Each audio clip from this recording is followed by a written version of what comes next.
I was arranging the lilacs on my kitchen counter when my daughter walked through my front door without knocking. That should have been my first warning. "Mum, we need to talk." Jessica's voice had that edge I'd learned to recognize over the past 3 years, ever since she married Derek. The edge that meant she wanted something. Something big. I wiped my hands on the dish towel and turned to face her. She was already sitting at my kitchen table, the same table where I'd helped her with homework 25 years ago.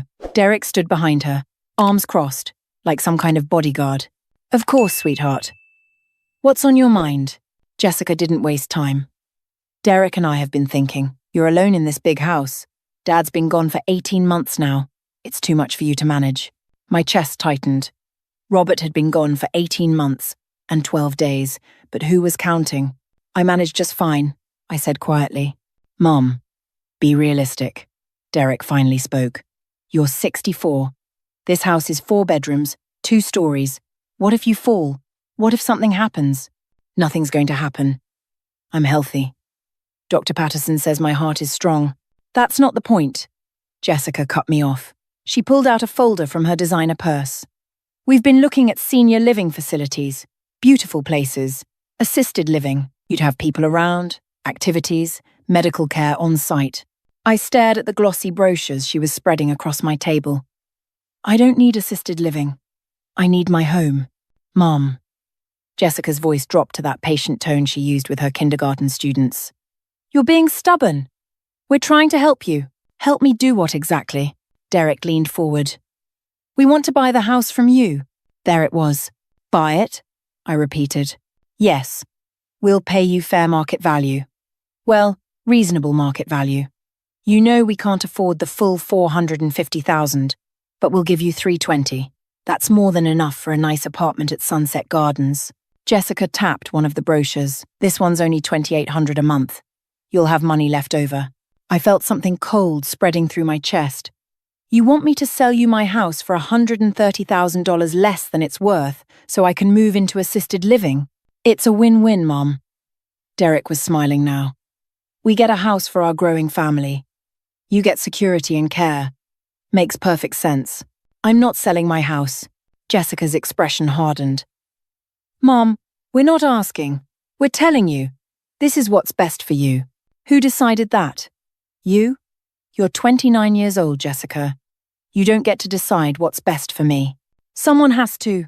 She stood up, chair scraping against the floor. "You're living in the past. Dad is dead. Dead, Mum. He's not coming back. This house is just a reminder of what you've lost. You need to move on." Each word was a knife. I gripped the counter behind me. Derek pulled out papers from the folder. "We already had our lawyer draw up the contract. All you have to do is sign. We can close in 30 days. Get out." Jessica blinked. "What?" "Get out of my house. Now." "Mum, you're being ridiculous. This is my house. Robert and I bought it in 1987. We raised you here. I'm not signing anything. Get out." They exchanged a look. Then Jessica's face changed. I'd seen that look before, when she was 16 and didn't get the car she wanted for her birthday. Pure calculation. "Fine. We'll give you time to think about it. But Mom," she paused at the door, "if you don't sell to us, we'll make sure you end up in a state facility. We'll petition for guardianship. Derek's cousin is a lawyer. We can prove you're not capable of managing your own affairs." "You wouldn't. Try me. You have 1 week." She smiled. "Think it over." The door closed. I stood in my kitchen, the kitchen where Robert had made me coffee every morning for 37 years, and I couldn't breathe. Had I raised this person? This stranger who just threatened me in my own home? I sat down at the table. My hands were shaking. 1 week. They gave me 1 week to surrender everything Robert and I had built together. Or they'd take it anyway. The lilacs on the counter were starting to wilt. I'd cut them from the bush Robert planted the year Jessica was born. He'd said every year they bloomed, we'd remember the day our daughter came into the world. What would he think of her now? I pulled out my phone. My finger hovered over Jessica's number. Then I stopped. Who could I even call? My sister lived in Florida. My best friend Carol had her own problems with her son's divorce. Everyone would just tell me to work it out, to be the bigger person, to compromise. I was alone. That night, I couldn't sleep. I walked through the house, room by room. The living room where we'd hosted Jessica's 5th birthday party. The dining room where Robert had carved the turkey every Thanksgiving. The master bedroom where he died in his sleep, peacefully, holding my hand. How could Jessica ask me to leave this? How could she threaten me? Around 3 a.m., I found myself in Robert's study. I hadn't touched it much since he died. His books were still on the shelves, his reading glasses on the desk, and then I saw it. On top of his filing cabinet, there was a small wooden box I'd never noticed before. Cherry wood, with brass hinges. I opened it. Inside was a USB drive and a note in Robert's handwriting. Margaret, if you're reading this, I'm gone. I'm sorry I never told you about this while I was alive. I was protecting you from pain. But now you need to know the truth. Watch the video, and remember, you are stronger than you think. I love you always. My hands trembled as I carried the USB drive to the laptop on Robert's desk. It took me 3 tries to plug it in. The video opened. Robert's face filled the screen. He was in this same office, probably recording this late at night when I was asleep. He looked tired, sick. This must have been just weeks before he died. Hello, my love. His voice. God, I missed his voice. If you're watching this, something's happened. Something with Jessica. I pressed my hand to my mouth. I need to tell you something I've kept from you for 3 years. Do you remember when Jessica and Derek got married? Remember how we gave them that $20,000 wedding gift? I nodded at the screen, tears already falling. That wasn't a gift. It was the first payment. Jessica came to me 6 months before the wedding. She said she'd made some mistakes. Bad investments. She and Derek had racked up $78,000 in credit card debt. She begged me not to tell you. Said you'd be disappointed. Said she'd pay it all back. No. I paid it off. All of it.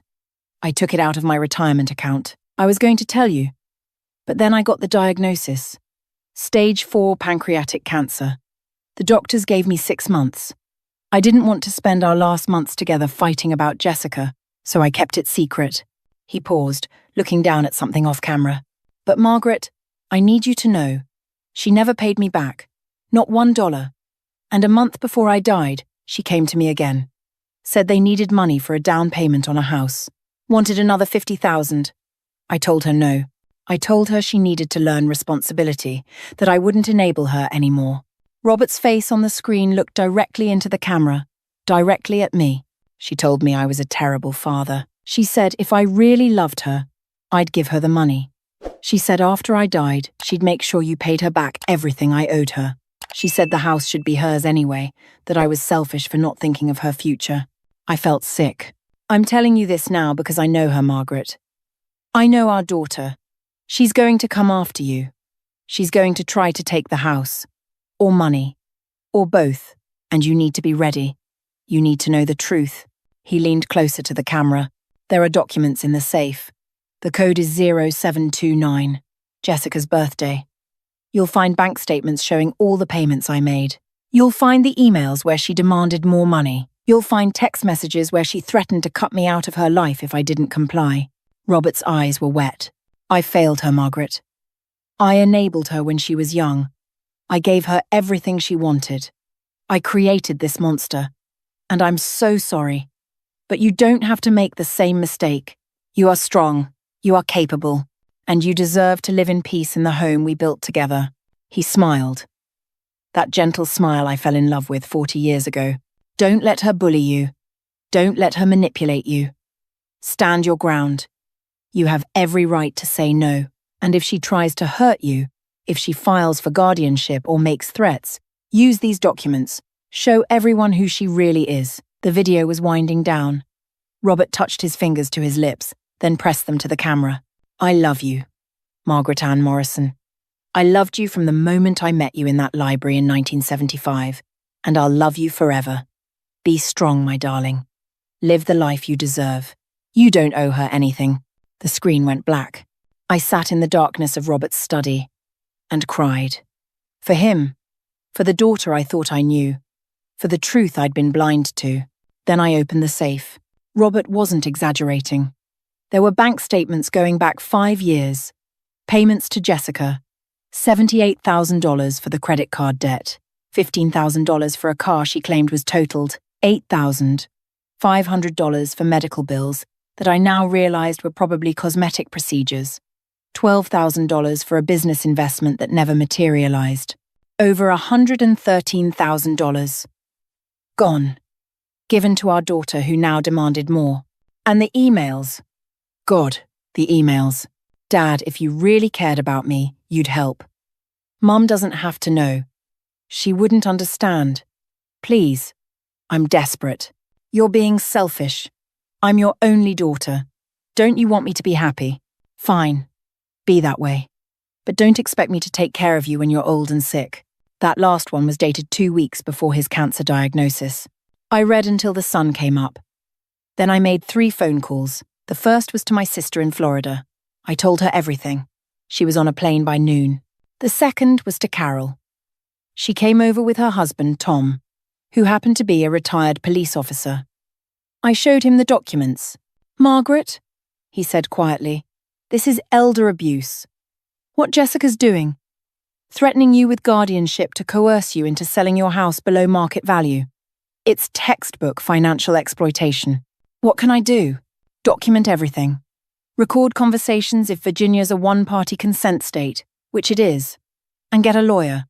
Today, the third call was to Martin Chen, Robert's attorney, and our friend for 20 years. He came to the house that afternoon. I showed him everything. Martin sat back in his chair. Margaret, I'm going to ask you something, and I want you to think carefully before you answer. What do you want to happen here? I want my house. I want my peace. I want my daughter to learn she can't bully people. Then here's what we're going to do. Jessica called me exactly 1 week later, on Thursday at 4 p.m. I'd been expecting it. Hi, Mum. Have you had time to think? Yes, I have. Great. So we can meet tomorrow to sign the papers? No, Jessica. I'm not selling you the house. Silence. Then. Mum, we talked about this. Don't make me go to court. If you file for guardianship, I'll fight it. And I'll win. Her voice turned icy. You think you can win against Derek's cousin? He's one of the best lawyers in Richmond.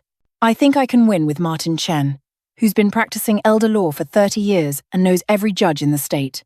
Another pause. Longer this time. Mom, you're making a huge mistake. No, Jessica. I'm done making mistakes. I know about the money. What money? The $113,000 your father gave you over the last 5 years. The credit card debt, the car, the medical bills, all of it. I could hear her breathing change. He told you. In a way. He left me a video. And bank statements. And emails, including the ones where you called him selfish for not giving you more money while he was dying of cancer. Mom, I can explain. No. I don't want to hear it. Here's what's going to happen. You're going to stop calling me. You're going to stop threatening me. You're going to leave me alone in my house. And if you ever try to file for guardianship or make any legal move against me, I will release every document your father left me. Every bank statement. Every email. Every text message. You wouldn't. Try me. You gave me a week to think it over. I thought it over. The answer is no. Now and always. Jessica was crying now. Mom, please. We need this house. Derek's job is unstable. We have credit card debt again. I'm pregnant. We need space for a baby. My heart lurched. You're pregnant? Yes. You're going to be a grandmother. Doesn't that change anything? For a moment, I wavered. A grandchild. A baby. Then I remembered Robert's face on that video. I'm sorry you're struggling, Jessica, but that doesn't give you the right to take my home. If you need money, get a second job. Cut expenses. Do what every other young family does. But you're not getting my house. I hate you. Maybe you do. But you'll respect me. I hung up. My sister stayed with me for 2 weeks.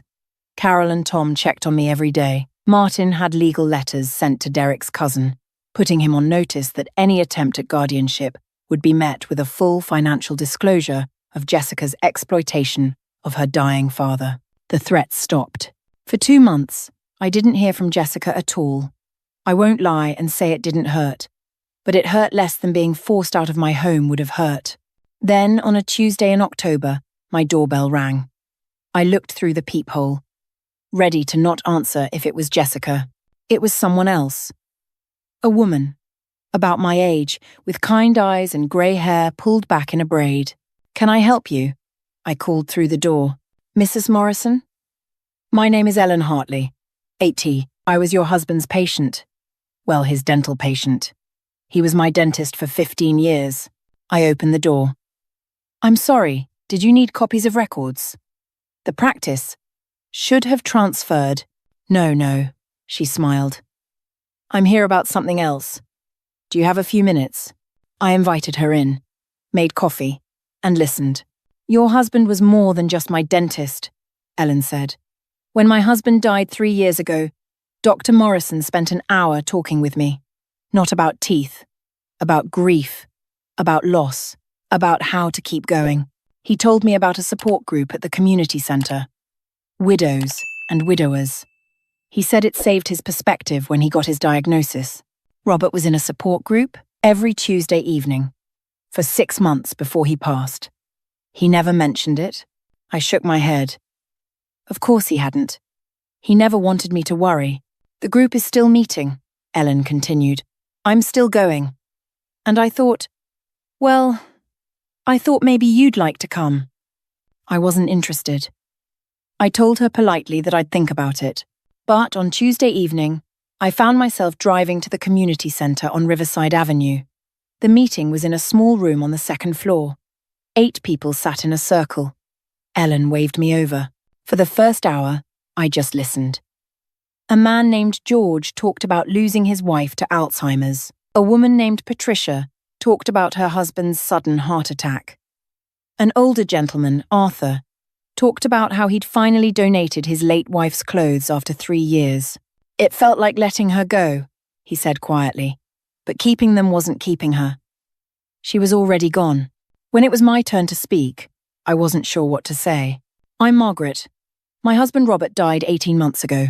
Pancreatic cancer. We were married 37 years. "Welcome, Margaret," they said in unison.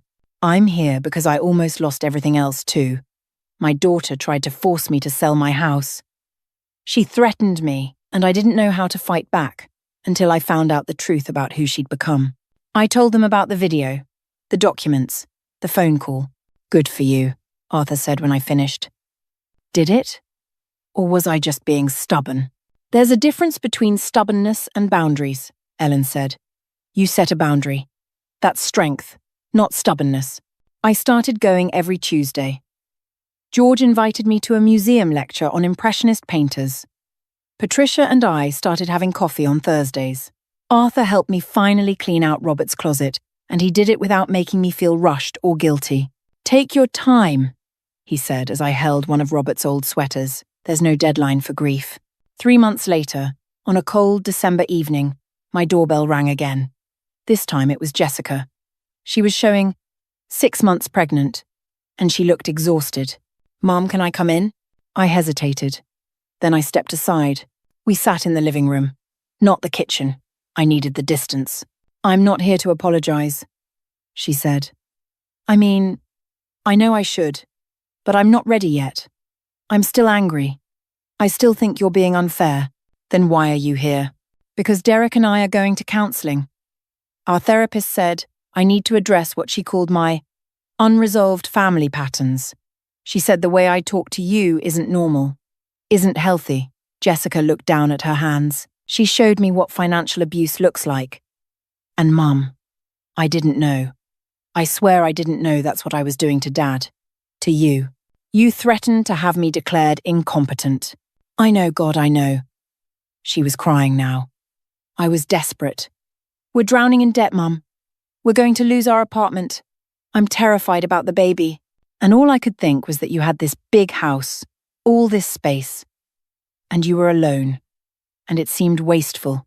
And you just decided your needs mattered more than my autonomy." She nodded, wiping her eyes. "Yeah, that's exactly what the therapist said." We sat in silence. "I can't give you my house, Jessica." "I know. I'm not asking anymore." Derek got a new job, better pay. We're getting our finances under control. We found a 2-bedroom apartment in Chesterfield. It's small, but it's ours. I'm glad. Mum? She looked at me finally. I want you to meet your grandchild. When she's born. I want her to know you. But I understand if you need time. Jessica smiled. Just a little. Yeah. We're having a girl. We're naming her after Derek's grandmother, but I was thinking about her middle name being Anne. After you. Something in my chest loosened. Just a little. I'd like that. Can we start over? Slowly, I agreed. She didn't ask to hug me. I didn't offer. But when she left, she said, I'll call you next week. If that's okay, that's okay. After she left, I called Ellen. Do you think I did the right thing? Letting her back in? Even a little? I think you're doing what feels right for you. That's all any of us can do. My granddaughter was born in March. Jessica called me from the hospital.